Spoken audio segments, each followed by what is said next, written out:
planejamento estratégico do TJGO é apresentado e presidente Leobino Valente Chaves destaca as prioridades. O mutirão previdenciário movimenta a comarca de Jaraguá. Nessa edição você vai conhecer a história do seu Cesário, que tem 97 anos e ainda participa de tribunais do júri. Em nosso estúdio vamos receber a juíza Cirlei Martins da Costa, da primeira vara de Família e Sucessões de Goiânia. Isso e muito mais é o que você confere agora na sua revista eletrônica semanal da Justiça Goiana.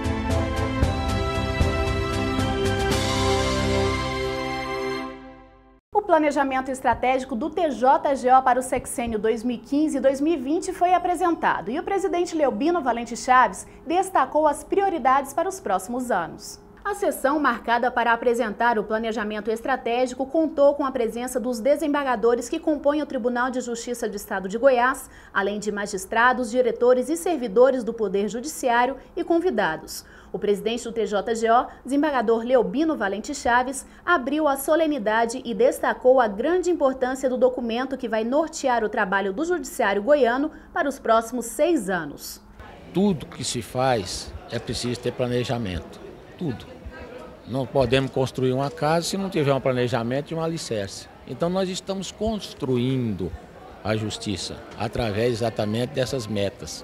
O que melhora para a sociedade?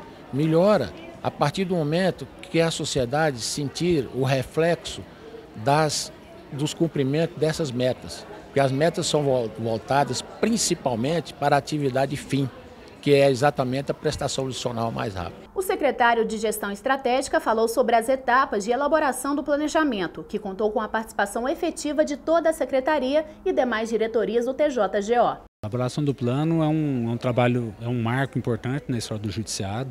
Então ele envolve, na verdade, todo o corpo de servidores, juízes, desembargadores, além até da sociedade, né? Porque você tem que coletar informações desse núcleo todo para poder elaborar um plano condizente com a realidade do judiciário. Além do planejamento estratégico para o sexênio 2015 e 2020, o plano de gestão para o biênio 2015 e 2017 foi apresentado. Entre as prioridades dessa gestão estão o combate à corrupção e improbidade administrativa, além de vencer o desafio de administrar com economia. Para isso, uma das metas deve ser muito importante. Um dos serviços que nós podemos prestar, tentar fazer, e uma meta que nós queremos cumprir, é exatamente a da informatização. A partir do momento que nós tirarmos os processos físicos e passarmos para os judiciais, aliás, para eletrônicos, processos eletrônicos, nós vamos ter condição de agilizar muito isso aí sem gastar. Pelo contrário, nós vamos fazer economia, porque vamos diminuir a necessidade do material humano e de outros gastos e acelerar, e isso vai trazer condição de acelerar a administração sem muito gasto, sem muito custo. O Núcleo de Enfrentamento de Demandas Complexas e Repetitivas, juntamente com a Corregedoria, criou e assinou o termo de citação eletrônica. Acompanhe. O juiz auxiliar da presidência, Sebastião José de Assis Neto, o coordenador de ações bancárias do Projeto Acelerar, juiz Eduardo Pérez, e o procurador-chefe da Procuradoria-Geral do Estado, Fernando Yunes, assinaram o termo de adesão à citação eletrônica. O objetivo é colaborar na criação de meios eficientes e eficazes de acelerar o julgamento de ações complexas e repetitivas no âmbito do Poder Judiciário do Estado. O próprio processo digital já reduz muito o trâmite do processo, do tempo do processo, com relação ao processo físico tradicional de papel, porque o processo digital faz com que você elimine aquele chamado tempo morto, ou seja, que é o tempo em que o advogado protocoliza uma petição, ela vai subir para um cartório, ela vai ser juntada ao processo, o processo vai ser levado à mesa do juiz. Com o processo digital isso já é instantâneo. O que não acontecia, mesmo no processo digital, era a citação, porque era um ato inicial do processo em que o réu ainda não estava presente, certo? Agora, como o réu já está cadastrado, como é um grande litigante, como por exemplo o Estado, as grandes empresas, no momento em que nós estamos fazendo a adesão do Estado, essa citação que era um ato físico, ainda com expedição de mandado e que demandava um certo tempo, também vai passar a ser um ato automático, um ato instantâneo. Nós temos benefícios diretos que são com relação à economia dos atos judiciais. Economia do ato em si, economia de papel, de energia, de tinta, o tempo do servidor, o tempo do advogado ou procurador, tempo do juiz. Isso tudo é economia do tribunal. Isso representa uma celeridade processual. Você vai ter um processo mais seguro, mais célere e mais efetivo. A iniciativa acelera a prestação jurisdicional, uma vez que emite a citação eletronicamente, não sendo necessário que ela seja enviada por carta ou oficial de justiça. Além da economia de folhas de papel, tinta, energia e desgaste material, também é reduzido o uso de espaço de armazenamento em bancos de dados e tráfego de rede. A Procuradoria-Geral do Estado aderiu à citação eletrônica. Primeiramente, a Procuradoria-Geral do Estado queria parabenizar a iniciativa do Tribunal de Justiça de finalmente efetivar a citação eletrônica. E com a citação eletrônica, a custa judicial será menor e o tempo da prestação jurisdicional também será minimizado.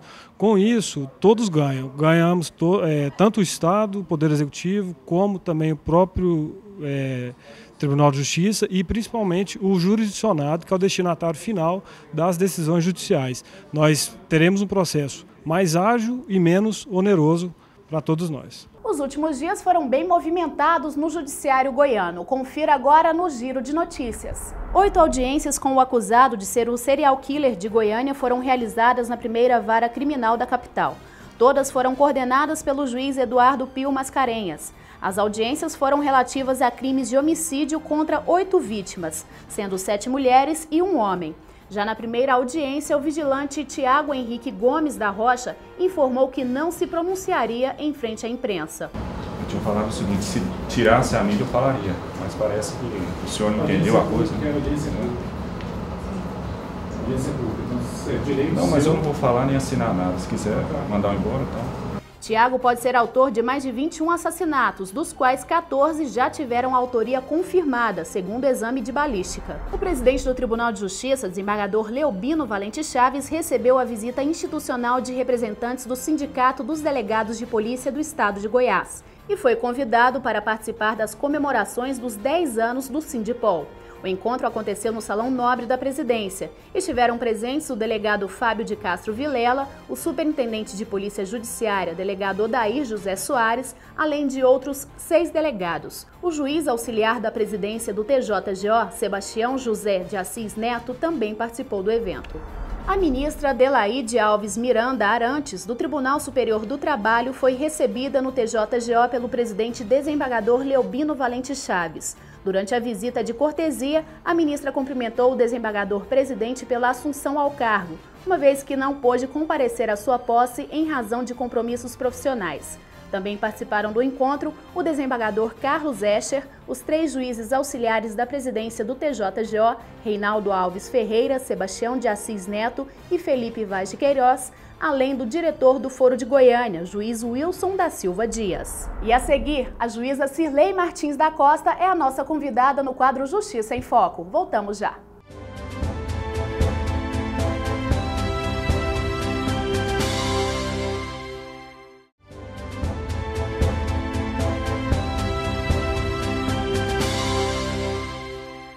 O trabalho do programa Acelerar não para. Dessa vez, a comarca de Jaraguá recebeu mutirão previdenciário. Confira. O grande movimento, tanto na entrada quanto nos corredores e também no auditório do Fórum de Jaraguá, já indicava que ali acontecia mais um mutirão previdenciário do TJGO.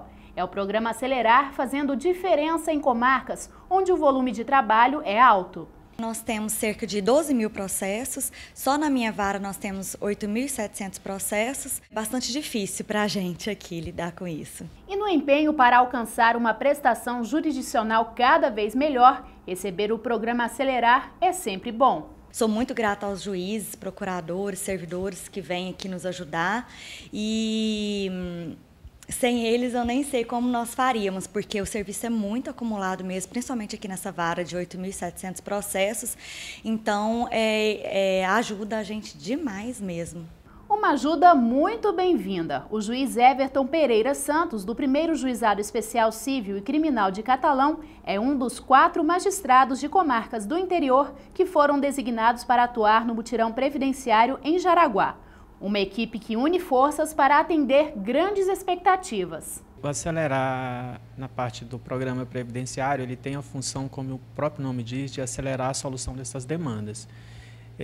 Os jurisdicionados dessas demandas normalmente são pessoas muito necessitadas da providência jurisdicional, ou seja, uma solução para a sua aposentadoria, sua pensão por morte, o seu benefício assistencial, amparo social, né? Então, assim, a expectativa é muito grande, são atendidas muitas pessoas, são resolvidos muitos problemas, né? Além dos juízes e de todo o corpo de servidores que atua na própria comarca, preparando meses antes, 1 mês, 2 meses antes, vem uma equipe do INSS, procuradores, prepostos, ou seja, a gente vem pronto, toda essa equipe, toda essa parceria para resolver, para solucionar. Vem peritos médicos alguns dias antes, para fazer perícia, enfim. O que a gente percebe é o cumprimento da nossa missão, que é de pacificar e solucionar conflitos. Veja agora algumas decisões tomadas pelo Judiciário goiano nos últimos dias. Indenizado o homem que teve falso positivo para HIV. O juiz Pedro Paulo de Oliveira, da comarca de Barro Alto, condenou um laboratório a pagar R$40 mil de indenização por danos morais a um homem que teve o diagnóstico errado de um exame que detecta o vírus HIV. Ao passar muito mal sempre que tomava a medicação receitada, o paciente foi encaminhado para a realização de novos exames. Assim, o resultado foi não reagente para HIV, sendo repetido por outro laboratório e novamente confirmado que o autor não era portador do vírus. Loja é condenada por vestido de noiva rasgado antes da cerimônia. Ao se arrumar para a cerimônia, uma noiva constatou que não foram feitos os ajustes no vestido, requisitados à loja do aluguel, e por causa disso, o traje não lhe serviu e acabou rasgando. O problema motivou pedidos de danos morais contra a empresa fornecedora, a Tati Noivas, deferido pelo juiz Vitor Umbelino Soares Júnior, do 3º Juizado Especial Civil e Criminal de Rio Verde. A indenização foi arbitrada em R$8 mil. Confeitaria terá de indenizar família por perturbação telefônica. A confeitaria Richesse terá de indenizar em R$25 mil a título de danos morais uma família de 5 integrantes por ter realizado várias ligações noturnas em sua residência em um período de 3 meses. A decisão monocrática é da desembargadora Beatriz Figueiredo Franco, que endossou sentença proferida pelo juiz Carlos Luiz Damascena, da comarca de Goiânia. Consta dos autos que nos meses de julho, agosto e setembro de 2009 foram feitas várias ligações para a residência da família, em horário de repouso noturno, até mesmo na madrugada, originadas de telefone instalado no estabelecimento da confeitaria. E chegou a hora do quadro Justiça em Foco. O nosso bate-papo hoje no quadro Justiça em Foco é com a doutora Cirlei Martins da Costa, da Primeira Vara de Família de Goiânia. Doutora, seja bem-vinda. Obrigada. Bom, vamos falar sobre assuntos de família. Primeiro sobre a guarda compartilhada, doutora, que é um assunto muito complexo e que gera muitas dúvidas. Como é que funciona a guarda compartilhada? A guarda compartilhada já estava prevista na legislação, mesmo antes dessa alteração que houve no final do ano passado. A lei já previa que, como regra geral, a guarda deve ser compartilhada, ou seja, deve ser exercida pelo pai e pela mãe. O que alterou com essa lei é que agora foi colocado de uma forma mais rígida. Segundo a lei mais recente, o juiz só não deve aplicar a guarda compartilhada quando um dos genitores disser que não tem interesse nela. E efetivamente, como essa guarda funciona? É estabelecido dias para que a criança fique com o pai, com a mãe? Cada caso tem que ser visto de uma forma? Como é que acontece na prática, doutora? Sim, cada caso deve ser visto individualmente, porque cada família tem uma dinâmica, uma forma de funcionamento, a partir das peculiaridades, da rotina de todos os envolvidos. Mas o ideal que se deve buscar é que ambos os genitores participem da criação dos filhos e que participem da forma mais intensa, mais presente possível. Acontece que nem sempre é possível fazer essa divisão de uma forma tão equitativa, pai participando 50% e mãe 50%. Muitas vezes a própria localização das residências dificulta isso, como é o caso de pessoas às vezes com baixo poder aquisitivo, em que um pai mora numa extremidade da cidade e o outro, a mãe mora na outra extremidade, depende do transporte público. Então tem vários fatores que dificultam. Eu acho que o importante é partir dessa busca, de que ambos participem, mas não dá para pensar que isso vai ser sempre possível, é preciso ajustar a realidade de cada situação. A vontade da criança também é levada em consideração? Sim, a vontade deve ser sempre buscada, porque a criança é o principal sujeito de direito dessa dinâmica familiar. E como buscar, como entender qual é a vontade da criança? Nós procuramos fazer perícias, né, sociopsicológica com um profissional da área da psicologia que quase sempre tem mais capacidade de aferir isso do que os profissionais da área do direito. E nós procuramos ouvir a criança em todas as suas possibilidades de expressão, não apenas pela fala, mas pelo comportamento, pelos desenhos, pela maneira que ela demonstra que sente mais recebendo afeto, recebendo segurança, tudo isso é verificado. Certo, a gente sabe que uma separação, né, de pai e mãe interfere, ocasiona muitos problemas, né, principalmente para a criança, né, como a senhora disse, é importante ver o lado da criança. Um desses problemas é a alienação parental, doutora Cirlei. Explica para a gente no que consiste esse problema. Então, na verdade, hoje há quase um consenso entre os profissionais da área da psicologia de que o que traz problema para os filhos não é a separação em si. A separação em si, ela costuma trazer uma transformação de rotina, uma alteração de hábitos que tende a consolidar, muitas vezes em um período até curto, dependendo da realidade do casal. O que traz realmente o trauma para a criança é os pais permanecerem naquela situação de conflito. E o trauma se agrava mais ainda quando a própria criança passa a ser o objeto de conflito. E é o que acontece no caso da alienação parental. O conflito entre o pai e a mãe fica tão severo que eles começam a disputar a criança. E um desses genitores, ou o pai ou a mãe, normalmente a mãe, começa a afastar o pai. E para isso ela faz uma produção de falsas memórias na criança, de modo que ela acredita que o pai que está sendo afastado é um monstro, é uma pessoa em que ela não deve confiar, é uma pessoa malvada. E a criança se vê envolvida nessa situação e realmente afasta aquele genitor, né? Acaba ficando muito próxima da mãe. Eu falo isso como regra geral, pode acontecer situações contrárias também, né? Mas nós falamos assim porque quase sempre é a mãe. E quase sempre a criança fica mais com a mãe depois da separação, né? Inclusive a ideia da guarda compartilhada é muito essa mesmo, de evitar que a criança fique muito só sob o controle de dos pais, né? Para possibilitar essa interação com os dois e evitar que aconteça essa alienação parental. É um dos mecanismos a ser utilizados. O problema é que às vezes a criança, quando já chega no judiciário, a criança já está muito afastada. E é muito difícil trazê-la de novo para esse genitor, porque ela realmente acredita que ele não é bom para ela, né? E a lei prevê possibilidade de se penalizar o genitor que promoveu esse afastamento. Ocorre que essas penalidades muitas vezes recaem sobre a própria criança, como por exemplo, você afastar o guardião que fez a alienação, mas muitas vezes a criança só confia nele, então vai sofrer ainda mais. Até esse afastamento tem que ser feito de uma forma muito cuidadosa, com observância do momento da criança, se ela já está preparada para isso.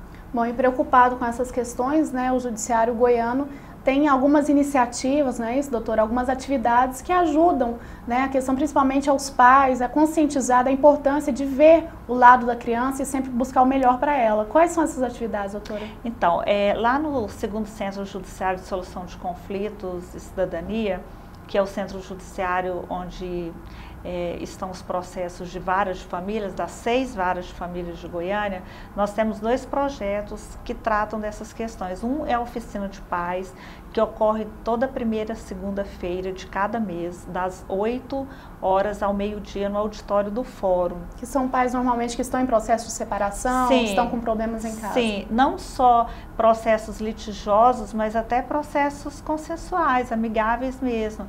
Porque muitas vezes os pais não têm ainda noção da complexidade que se virá após o divórcio. Então, a oficina, ela conta com material excelente, né? É um material que foi produzido pela doutora Vanessa Rocha, uma juíza do interior de São Paulo. Esse material foi passado para o CNJ e o CNJ distribuiu para todos os juízes de varas de família do país para a elaboração dessas oficinas. No ano passado, o CNJ, inclusive, baixou uma recomendação para que todas as varas de família colocassem em prática essas oficinas. Então, nas oficinas são mostrados vídeos, é dada oportunidade para que as pessoas acrescentem algo no conhecimento dela acerca de como se criar os filhos, de como educá-los, em como vê-los como sujeito de direito e não como um objeto a ser usado na disputa judicial. Outro projeto que acontece na PUC, coordenado pela doutora Vanusa Leal, chama Justiça Educativa de Pais. Lá eles atendem inclusive os filhos. É um processo mais longo, normalmente 8 sessões, de 6 a 8 sessões, sim, que envolve a família toda. Ele é feito por orientandas do mestrado e de especialização em áreas de família, então assim, o nível dos profissionais é muito bom e nós encaminhamos para lá aquelas questões mais complexas, que às vezes só a oficina não é suficiente, então nós temos essas alternativas, para tentar melhorar essa dinâmica familiar de modo a trazer menos prejuízo para as crianças. Tá certo, doutora, parabéns pelo trabalho, obrigada por ter participado aqui com a gente. Eu que agradeço. Tá certo, esse foi o Justiça em Foco de hoje, até o próximo.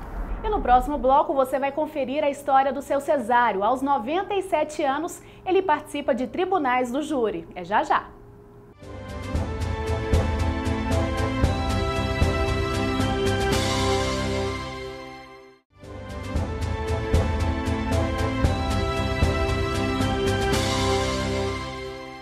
Está em busca de oportunidades de trabalho ou capacitação no Judiciário? Então fique atento ao nosso quadro Cursos e Concursos.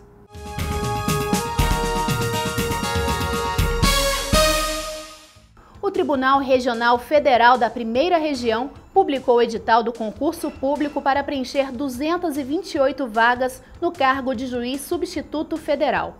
O subsídio pago aos aprovados é de R$ 23.997. As inscrições podem ser feitas a partir das 10 horas do dia 30 de março até o dia 28 de abril, pelo site cesp.unb.br. Estão abertas as inscrições para o processo seletivo de estagiários para o Tribunal Regional Eleitoral de Goiás. Ao todo, são 14 vagas e cadastros de reserva distribuídos entre as zonas eleitorais da capital e do interior. As inscrições vão até às 14 horas do dia 17 de abril e são feitas gratuitamente pelo site do Centro de Integração Empresa-Escola, ciee.org.br. Nos dias 16 e 17 de abril, acontece a 5ª edição do Simpósio Internacional em Fortaleza, Ceará. O objetivo é dar continuidade ao trabalho de conscientização de agentes e autoridades em relação ao crime de tráfico de pessoas. O link para as inscrições e a programação estarão disponíveis no portal do Conselho Nacional de Justiça, cnj.jus.br.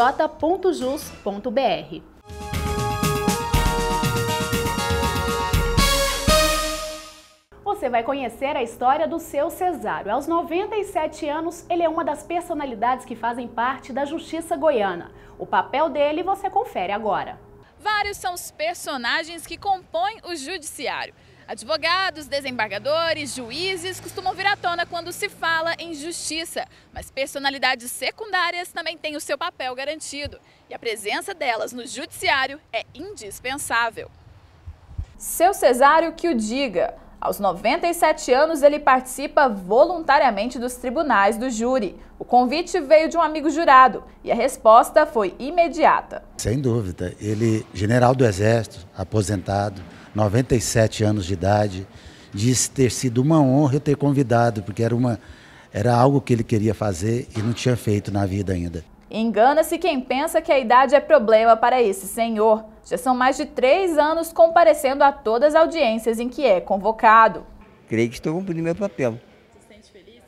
Sinto-me feliz, estou aqui de livre e espontânea vontade, né?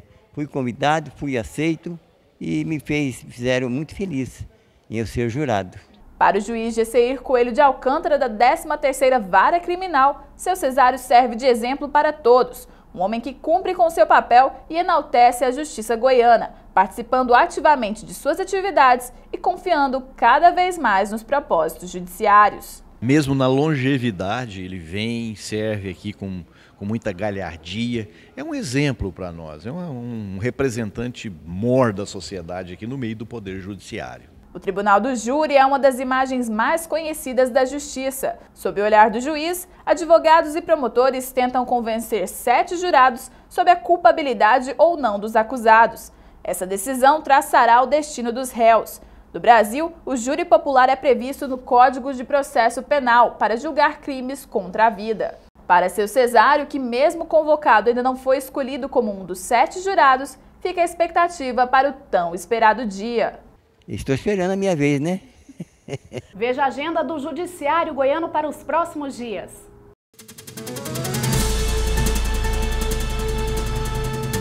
No dia 6 de abril, o programa Acelerar Mutirão Previdenciário chega à comarca de Itaguaru.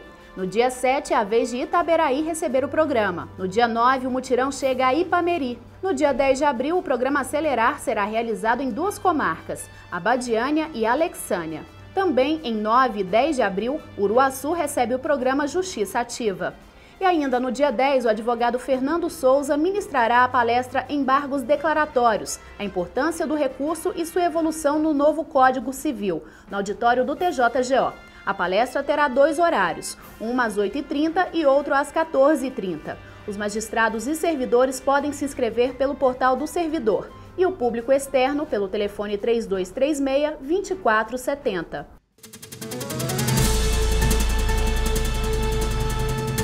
E fica por aqui mais uma edição do Agenda Judiciária. Uma ótima semana para você e a gente se encontra no próximo programa.